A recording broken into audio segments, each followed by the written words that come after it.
The forest floor, thick with the damp scent of pine and decaying leaves, held a silence that was unnervingly absolute. Not a bird sang. Not a squirrel chattered. There was only the crackle of the underbrush as Captain Ava Rostova and her team of firefighters advanced, their heavy boots sinking into the soft earth. They were sweeping the area, a routine procedure after a small wildfire had been extinguished when a frantic barking shattered the quiet.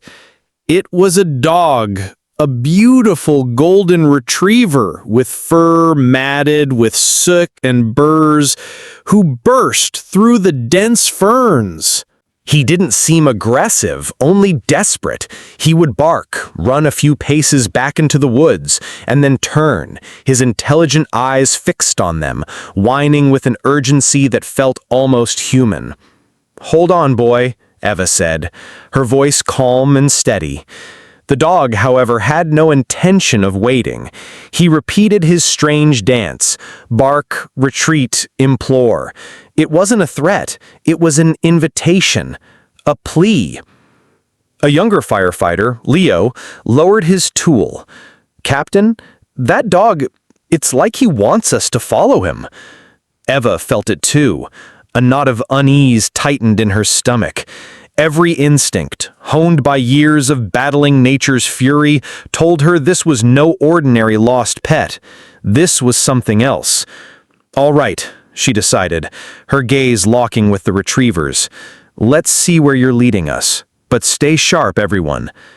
The dog, sensing their compliance, gave a final sharp bark and plunged into the trees. They followed him, a line of bright yellow jackets moving through the green and brown tapestry of the woods. The dog was a phantom ahead, his golden coat a flickering flame in the gloom. He led them deeper, away from the charred remains of the fire, into a part of the forest untouched by the blaze, but scarred by neglect. The air grew heavier, thick with the smell of stagnant water and something else, something metallic and sharp. He led them to a clearing where a rusted, overturned pickup truck lay half swallowed by weeds and time. It was a metal carcass, a forgotten relic of a long-ago accident. The dog began to circle the wreck, his barks growing louder, more insistent. He pawed at the twisted metal of the driver's side door, his whines escalating into a heart-wrenching cry. Eva approached cautiously, her heart pounding against her ribs.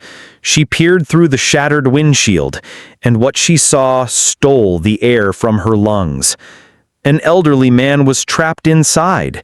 He was slumped over the steering wheel, his face pale and etched with pain. His leg was pinned beneath the crushed dashboard, and his breathing was shallow, almost imperceptible.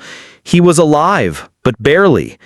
Beside him, on the passenger seat, lay an empty dog bowl and a worn leather leash. "Oh my God," Leo whispered, his voice trembling. "He's been here for days." The dog, now quiet, sat by the door, his head resting on the rusted metal, his body trembling. He had done all he could. He had found help. Now he simply watched, his devoted eyes never leaving the man inside. The rescue was a delicate, painstaking operation. The team worked with a quiet intensity, their every move precise and purposeful. They used the jaws of life to peel back the mangled steel, the screech of metal a stark contrast to the reverent silence of the forest. Through it all, the golden retriever never moved. He was a silent, steadfast guardian, a beacon of loyalty in a world of chaos. When they finally freed the man, whose name they later learned was George, he was weak but conscious. As the paramedics loaded him onto a stretcher, he lifted a trembling hand, his fingers searching. "Max," he rasped, his voice a faint whisper. The dog, Max, hearing his name, was instantly by his side, licking his hand, his tail giving a soft, tentative thump against the ground. It was a reunion that spoke volumes, a testament to a bond forged through years of companionship and sealed in a moment of life or death crisis.